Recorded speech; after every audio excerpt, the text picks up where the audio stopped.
한 국가의 국방력을 상징하는 대표적인 전략 무기 미사일은 스스로 먼 거리를 날아가서 목표물을 공격하는 무인 자폭 병기를 말한다. 공격과 방어 그리고 발사 형태에 따라서 지대공, 지대지, 공대공, 공대지 등으로 유도, 탄도, 순항 등 다양한 형태로 개발되고 있다. 미사일은 원래 두창, 화살, 총포 등 던지는 무기를 뜻했다. 오늘날 미사일은 유도 장치에 의해 스스로 추진할 수 있는 유도 미사일을 가리킨다.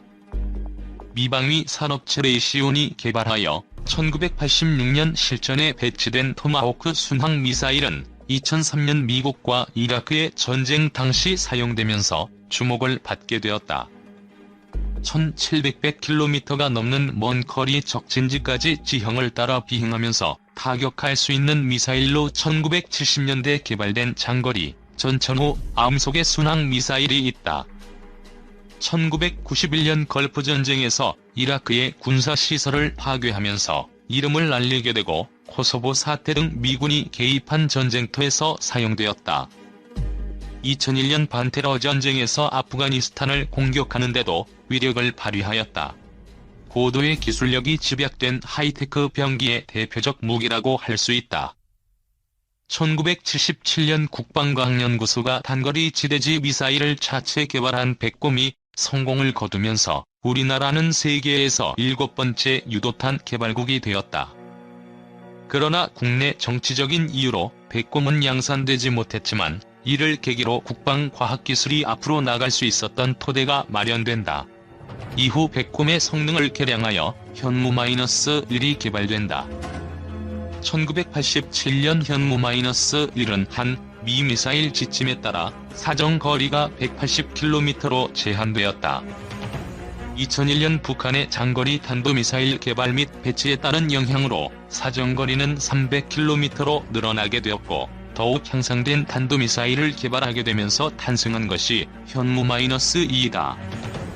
2001년 개정된 한 미 미사일 지침에 의해서 탄도미사일은 300km 이내로 제한하여 개발할 수 있었다. 그러나 순항미사일은 무인 항공기와 같은 계열로 분류되기 때문에 탄두 중량이 500kg을 넘지 않으면 사거리에 상관없이 개발할 수 있다. 철룡이라는 암호명으로 불리면서 비밀리에 개발된 순항미사일은 현무-3라는 명칭으로 개발되었고 사정거리 500km로 현무-3A와 사정거리 1000km의 현무-3B가 개발되어 실전에 배치되었다.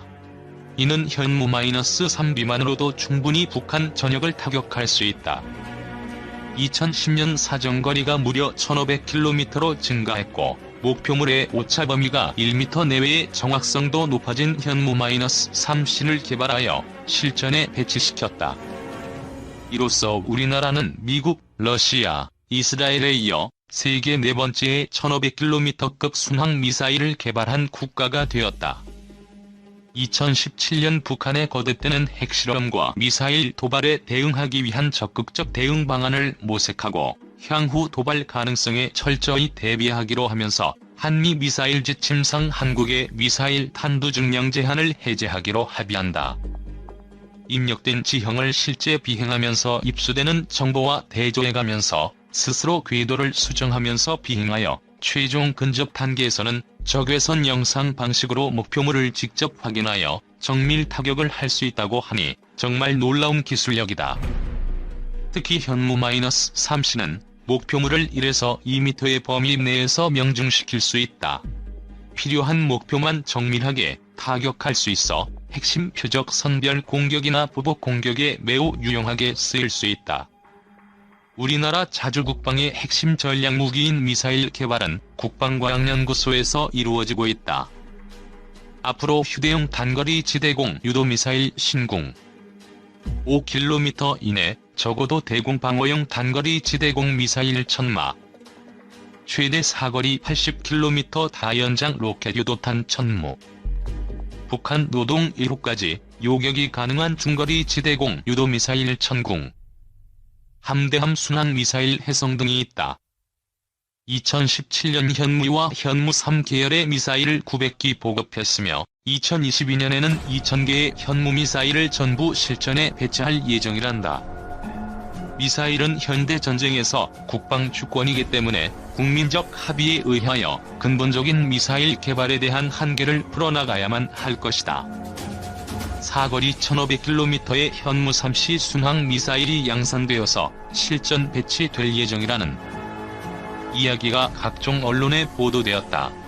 이 미사일은 순항 미사일로 현재 북한 전역에 미사일 기지를 공격할 수 있는 사거리를 갖고 있어서 많은 사람들에게 전쟁 억제력에 대한 능력을 군이 보유하게 되었다고 환영을 했다. 이런 보도를 접하면서 그 실체를 아는 사람들이라면 사정거리 1500km의 순항 미사일이라도 개발한 것이 감지덕지만 대한민국의 현실이 못내 아쉽고 답답하고 억울할 것이다. 우선 간단하게 순항 미사일과 탄도 미사일이 무엇인지 알아보자. 순항 미사일과 탄도 미사일의 차이를 알아야 하는 이유는 바로 사정거리가 1500km 순항 미사일은 우리가 개발할 수 있어도 탄도 미사일 중에서 사정거리가 500km가 넘는 것은 연구용도 개발할 수 없기 때문이다. 한국은 박정희 대통령 시절 백곰이라는 시험용 미사일 개발에는 성공했으나 백곰 개발에 놀란 미국이 기술 제공을 거부함에 따라 실전용 미사일을 개발하는 데 어려움을 겪었다. 한국은 이 문제를 해결하기 위해 미국과 접촉해 1979년 한미 미사일 각서를 교환하게 되었다. 이 각서는 미국이 미사일 기술을 제공해주되 한국은 최대 사거리를 180km로 한정한 탄도미사일만 개발한다는 내용을 담고 있었다. 그로 인해 한국이 개발한 현무의 최대 사거리는 180km 한정될 수밖에 없었다. 1987년 한국이 현무 개발에 성공하자 북한은 소련제인 스커드비를 토대로 사거리를 500km로 느린 노동 미사일을 만들어냈다. 이에 자극받은 한국은 이 각서를 한국의 미사일 기술 개발을 막는 노예 문서로 보고 미국에게 이 각서 폐지를 강력하게 요구했다. 이 각서를 폐기하기 위해 한국이 내놓은 대안이 사거리 300km까지의 탄도미사일 개발을 허용하는 MTCR의 가입이었다. 오랫동안 미국과 협상을 거듭한 한국은 미국의 동의를 얻어 2001년 3월 26일 MTCR에 가입하게 되었다. MTCR은 속도가 빠른 탄도미사일의 사거리는 제한해도 순항미사일의 사거리는 제한하지 않는다. 여기에 착안한 한국은 MTCR 가입 추진과 함께 단독으로 순항미사일 개발에 도전해 2000년대 초 사거리 500km의 순항미사일 현무-3의 개발에 성공했다. 우리나라의 미사일 개발과 현 상황을 간략하게 살펴보면 현재 대한민국은 사거리 300km 이상 탄도미사일을 개발할 수 없다. 그 이유는 미국이 대한민국의 미사일 사정거리 연장을 허가하지 않기 때문이다. 한국은 미국이 수립한 MD 정책에 포함되어 있지 않다. 미국은 대한민국이 미국의 미사일 방어 전략 MD에 참여하길 원하고 있다. 우리에게 시급한 것은 사정거리가 300km가 넘는 500km급 탄도 미사일이다. 현재 우리나라는 미국의 정책에 따라서 사정거리 300km의 탄도 미사일만 보유하고 있다. 그러나 실제로 전력상으로 우리는 500km가 넘는 탄도미사일을 보유해야만 북한을 타격할 수 있다. 미국 정부에게 김대중 정부 시절부터 우리는 수차례 미사일 사정거리 연장을 요청했지만 늘 미국의 압력에 의해서 굴복당했다. 그 이유는 당연히 탄도미사일은 미국도 막기 어려운 핵심 무기이기 때문이다.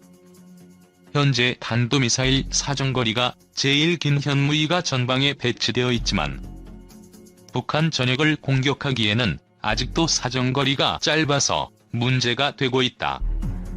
우리나라는 미국이 우방이라고 하지만 마음대로 무기조차 개발할 수 없는 나라이다.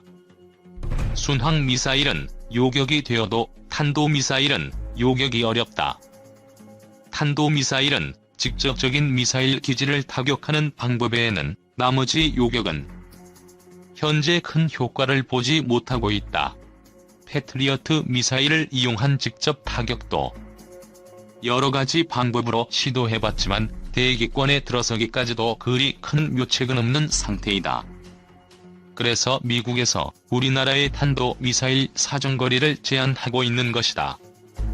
즉, 우리나라가 탄도미사일 중 사정거리가 긴 미사일을 개발하면 현재 미국도 쉽게 요격을 하지 못하기 때문에 아예 우리의 사정거리를 늘려주지 않는 것이다. 이런 탄도미사일에 비해서 순항미사일은 대기 중에서 비행하기 때문에 요격을 당할 가능성이 많다. 비행하는 미사일을 미사일로 요격하는 것은 미국도 성공률이 낮은 방법이기에 미국도 탄도미사일을 방어하는 전력을 무수히 개발하고 있는 현실이다. 전작권 연기의 대가로 미국이 MD 참여를 원한다면 우리나라가 미국의 MD 참여를 하지 않는 가장 큰 이유는 미국의 MD 체계가 한반도가 아닌 미국 중심의 방어 시스템이기 때문이다. 북한의 탄도미사일은 가면 갈수록 사거리가 짧고 액체가 아닌 고체 연료이므로 사전에 연료를 채워놓아서 발사 징후를 찾기가 어렵다. 즉, 이번에 개발한 순항미사일로 사전에 요격을 하고 싶어도 속도면에서 힘들다는 것이다. 이런 긴박한 한국의 상황과는 다르게 미국이 주장하는 MD 정책은 한국이 아니라 중국을 비롯한 각 나라의 도발에서 미국 중심으로 방어하는 전략을 갖기에 문제가 되는 것이다. 예를 들어 북한의 일명 독사라고 불리우는 KN-02 미사일은 고체 연료라서 그것을 요격하기 어렵다. 미국은 이런 사거리가 짧고 징후가 없는 미사일을 요격하기보다는 핵이나 장거리 미사일의 요격을 위한 방어 시스템만을 가동할 수 있는 것이다.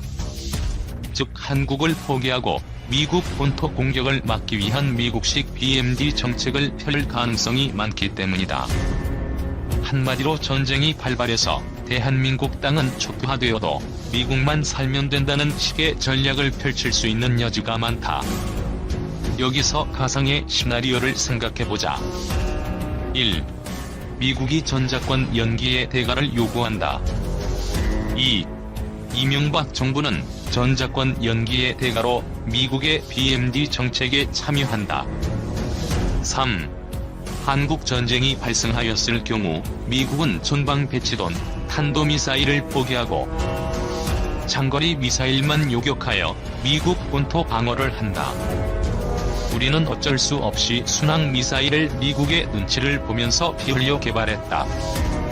하지만 그 개발은 우리가 사거리 500km급 탄도미사일을 개발할 수 없기에 미국에서 허용해준 순항미사일만 개발한 것뿐이다. 순항미사일을 개발한 것도 아주 크고 중요한 일이다. 하지만 현실적으로 대한민국의 방어 시스템에서 가장 필수적인 탄도미사일 개발이 우방이라고 매일 떠드는 미국의 패권주의에 막혀있다는 사실은 너무 억울하다. 술자리 문제에 있어서 첨단 핵심 부품의 개발이 지금 어렵다고 해외 도입하는 우를 범하지 말며 하면 된다는 도전정신으로 첨단 기술 개발과 전투기 체계 개발을 병행 추진해야 할 것이다. 우리는 T-50 개발 시 미국 회사에 의존한 결과 수출이나 국내 생산에서 많은 제약을 경험했으며 전차 개발 시 가장 난제였던 엔진과 동력 전달 장치를 전차 체계와는 별도로 개발한 후 생산 시 통합하자고 한 결정이 오히려 전력화 시기를 늦추고 수출에서도 차질을 빚은 결과를 보아왔다. 체계와 핵심 부체계는 개발 시 같은 일정 기획하에 국내 개발되도록 해야 시너지 효과를 볼 수 있을 것이다. 특히 최신 전투기의 사격 통제 레이더 등과 같은 핵심 부품은 하드웨어의 개발보다 전투기 체계와 소프트웨어적으로 연동되는 것이 필수적인데 어렵다고 외국에 의존해 지속적 기술 종속국이 되었던 문제를 다시 반복 않도록 해야 할 것이다. 약 10년간 5조 예산의 체계 개발과 그 이후 수십 조가 투입될 생산과 약 30년 이상의 운영 유지 보수를 위해서나 수출 시에 기술 자립 없이는 또 다른 비용을 지불해야 하는 것을 우리는 이미 경험했다. ADD는 약 10여 년 전부터 국방 항공 기술력 확보를 위해 AESA 레이더, 스텔스, 전자식 비행 조종 기술 등 첨단 항공 전자 기술 개발을 추진했고, 이와 병행해 전자광학 장비 전자전과 항법 장비도 개발해왔다. 한국형 헬기 KUH 개발 추진에서도 핵심 기술인 주요 항공 전자 장비의 대부분을 국산화했으며 후속 경공격, 민수 헬기 개발도 추진할 수 있게 되었다. 최근 10여 년간에는 세계 최강의 IT 기술 발전과 함께 민간 분야 항공 우주 기술도飛躍적으로 발전해 세계 수준의 전자광학 다목적 실용위성들을 개발했고, 세계 각지로의 인공위성도 수출하고 있을 정도로 대한민국 항공 우주 기술은 과거에는 생각도 할 수 없을 정도로 괄목할 만한 발전을 이룩한 것을 잊지 말아야 할 것이다. 이는 과거의 어려운 경제 여건 하에서도 뿌린 과학기술의 씨앗이 싹트고 경제 대국으로 발전할 수 있게 한 결과이다. 따라서 최근 정부가 KF-X용 핵심 구성품 개발이 병행, 추진하도록 결정한 것은 시의적절한 것이다. 또 건국 이래 단일 최대 사업인 보람의 개발과 생산 사업의 성공적 효율적 추진을 위해서는 정부의 국책사업관리기구를 조속히 설치하고 추진체제를 정비하는 것이 매우 시급하다. 최근 방위사업청 내에 사업관리기구를 신설할 예정이라고 하는데, 이런 대형 사업을 효율적으로 관리할 범정부 차원의 대형기구로 발전할 필요가 있다. 국방부, 방사청이 국방 전력 증강과 국가 경제, 산업력 향상과 해외 수출을 총괄할 수 없을 것이다. 막대한 투자가 들어가는 사업의 효율적인 비용관리, 일정관리, 기술관리 등의 사업관리 시책 추진을 위해 과거 공군의 T-50 사업을 위한 항공사업단체제나 국방부와 산업자원부의 공동 국책사업관리기구인 KHP 사업단이 있었는데, 이들보다 훨씬 더 큰 사업인 KF-X 사업 추진을 위해서는 과거의 KHP 사업단보다 큰 규모의 범정부 사업관리기구를 조속히 설치해 전문가를 영입하고 관련 규정을 정비해 국가 경제 파급 효과의 극대화를 추구하고 군의 효과적인 후속 군수 지원과 국제시장 개척을 동시에 추진해야 할 것이다. 또한 국내 경제 활성화와 산업 능력 활용 극대화를 위해 국내 모든 항공 관련 업체의 능력을 총동원하고 국내 과학기술력을 발전시킬 수 있도록 개발 사업 추진 체제도 정비해야 할 것이다. 비록 지금은 방사청 사업관리 체제로 출발하지만 전력 증강을 위한 연구 개발이라고 국방부, 방사청에만 맡기지 말고 부처 간 벽을 허물고 기재부, 산업부, 미래부는 물론 외교부도 참여하는 국가 차원의 컨트롤타워 구성을 고려해야 할 것이다. 최근 정부가 기술 협력 협상력을 보여준 미국은 물론 시장성과 경제성 확보를 위해 국제 공동 개발을 추진하는 인도네시아와도 장기간의 개발 기간 중에 수많은 대외 협상과 부처 간 업무 협조가 필요할 것이기 때문이다. 장기간의 개발과 생산 기간에 예상되는 국산화율 확보와 성능 개량과 소요 비용, 사업기간 관리 문제에 대해서도 사업단위 폭 넓게 재량권을 확보한 규정을 제정해 추진해야 할 것이다. KF-X 사업은 경제성 부족이라는 논리 하에 개발 불가 의견도 있었지만, 항공기는 30년 이상 운영할 때의 유지 비용이 획득 비용과 거의 같은 비용이 소요되는데, 국산화율이 낮으면 그만큼 운용 유지 비용이 해외에 지출되고 전력 자립과 기술 자립 능력은 더욱 멀어지게 될 것이며, 해외 도입 시 지불되는 국민 세금이 국가 경제에는 전혀 기여하지 못하게 된다. 그동안 북한의 위협 심화가 필요하다고 강조되는 정밀 항공 무장의 국내 개발 가능성에도 불구하고 전투기와의 연동과 소요 시기 등의 문제로 해외에서 도입을 할 수밖에 없었던 경우도 있었으며, 전투기 성능 개량 사업에서도 초기 계약치보다 엄청난 금액의 추가 요구가 있어 재검토하기도 했다. 가능한 한 많은 기술 분야에 국내 기업이 참여해 고용 창출과 향후 성능 개량을 직접 할 수 있도록 관리해야 할 것이다. 해외 부품 도입 또는 기술 협력 항목 선정에서도 약 10년 후부터 운영할 항공기의 진부한 기술이나 부품 단종이 될 가능성은 없는지도 검토해야 하며 업체에만 의존하는 단기적 안목의 경제성과 사업성만 강조하다가 우리 사회 최대 현안인 국내 고용을 최대화하지 못하지는 않는지 등을 심층 있게 검토하고 반영돼야 할 것이다.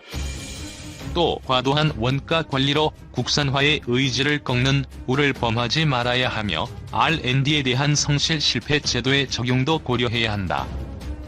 삼성전자와 현대자동차 등 한국 대표 기업의 위기가 연일 보도되고 있는 이 시점에서 우리는 KFX 사업을 추진하면서 그동안 경험한 모든 지식을 총동원해 과거보다 훨씬 발전된 정책으로 안보와 창조 경제 발전이라는 두 가지 목표를 동시에 달성할 수 있도록 해야 할 것이다.